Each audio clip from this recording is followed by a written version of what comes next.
Finanzas con Pedro Tello Villagrán.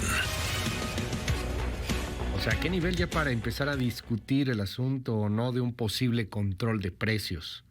Oiga, el presidente López Obrador pues estimó un crecimiento económico de un 5% y él insiste en que vamos a crecer arriba del 5%, incluso arriba del 4%,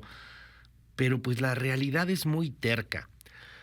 Ya no es el Bank of America, ya no es, no sé, JP Morgan, ya no son las estimaciones del Banco Mundial o del Fondo Monetario Internacional, ya es la misma Secretaría de Hacienda, sí, la misma Secretaría de Hacienda la que está teniendo un pronóstico de crecimiento menor para este año. Querido Pedro Tello, muy buenos días. Luis, buenos días, qué gusto saludarte a ti y a quienes nos escuchan. No solamente se trata de la posible instauración de un control de precios en lo que a los alimentos se refiere, lo que ha llamado la atención en los mercados financieros. También el ajuste a la baja que hizo la Secretaría de Hacienda, como bien lo ha señalado Luis, en los pronósticos sobre el desempeño esperado de la economía de nuestro país para este 2022.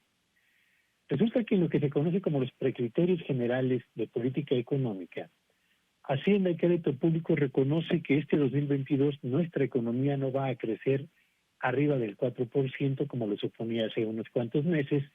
sino que vamos a avanzar, de acuerdo con la visión gubernamental, 3.4% este año, Producto Interno Bruto. Sin embargo, aún con ese recorte en el pronóstico, Luis Auditorio, resulta que la estimación que hacen las autoridades gubernamentales, 3.4%, insisto, equivale al doble, insisto, al doble del crecimiento esperado por los 37 grupos de análisis económico que mes a mes encuesta el Banco de México y que de acuerdo con el último sondeo que les fue aplicado, están esperando un avance del 1.8% en números redondos para este 2022. Así que, a pesar de que recorta Hacienda el crecimiento esperado, este sigue siendo equivalente al doble del que esperan los analistas que encuesta el Banco de México. Pero Claro, además, ahí déjame, perdón que te interrumpa por un momento, me llama mucho la atención, Pedro, porque los debates que había otrora tiempo, ¿verdad? Eran vamos a crecer, no sé, 1.7, no, 1.8, no, va a ser 1.6, o sea, era en décimas porcentuales, pero ahora es en puntos porcentuales completo, lo que se traduce en miles de millones de pesos en términos reales. Entonces, pues ahora sí que sí tenemos otros datos, caray. y de verdad, Luis, que es preocupante porque no se trata solamente de un numerito que si es el doble o si es el triple o si están más o menos cerca, no, estamos hablando de un crecimiento económico que esperan las autoridades y a partir de ese crecimiento económico ellos estiman cuánto van a recaudar por impuesto al valor agregado y cuánto van a recaudar por el impuesto sobre la renta. Y si están pensando un crecimiento de la economía mucho mayor del que efectivamente las tendencias marcan en este momento, resulta que no les van a cuadrar los números de los ingresos tributarios para poder cubrir, por una parte, el gasto social de pensiones para jóvenes construyendo el futuro, sembrando vida, etcétera, pero tampoco podría alcanzarles los ingresos para cubrir las inversiones que se están realizando en los proyectos de infraestructura emblemáticos de la presente administración. Pero además, Luis, no solamente estamos hablando de optimismo que me parece desbordado en la autoridad gubernamental, en el crecimiento esperado de la economía, sino que están esperando una inflación que es menor a la que están esperando también los analistas del sector privado.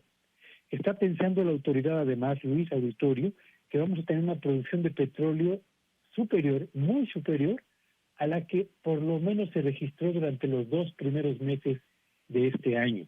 Y cuando se presentan estas circunstancias, no solamente una visión de la economía que no solamente es optimista, sino que parece alejada de la realidad, Luis, lo que estamos viendo es que los números de las finanzas de nuestro país no solamente no van a cuadrar para el cierre del año,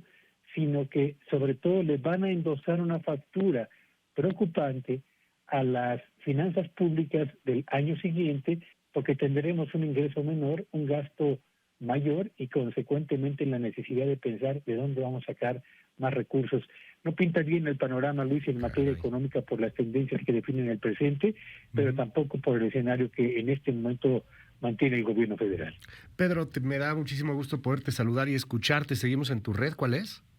Sígueme en Twitter, en @Petello Villagrán, y que tengan un espléndido inicio de semana. Muchísimas gracias, querido Pedro.